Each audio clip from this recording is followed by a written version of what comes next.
各位觀眾，大家好，歡迎收睇由澳門浩豐地產製作嘅浩豐資訊台，我係主播林偉欣。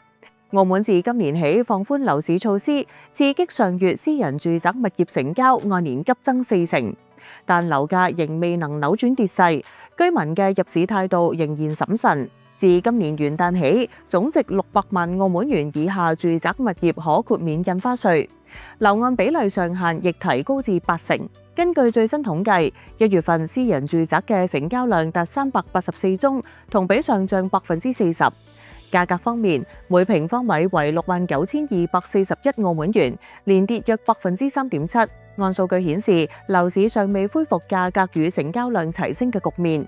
部分地產業界人士認為，市場仍需時間來恢復信心。有業內人士表示，數據其實相對正面。然而，我們仍有擔憂，因為過去幾年唔少人嘅供款能力受到影響，導致一啲債務壓力及急於賣出物業嘅業主仍然存在，需要時間消化，未必能立即促成樓市嘅反彈。另外，澳門居民上年12月嘅銀行存款超過8000億澳門元，按月增長1.2%，反映出居民更傾向儲蓄，對於進入樓市嘅態度仍夠審慎。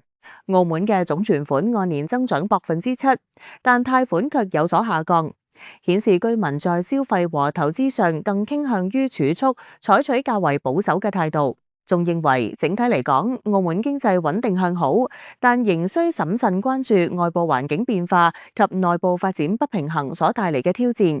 以上係澳門2026年樓市最新動態，我哋會繼續追蹤報導。感謝收睇，我哋下次再見。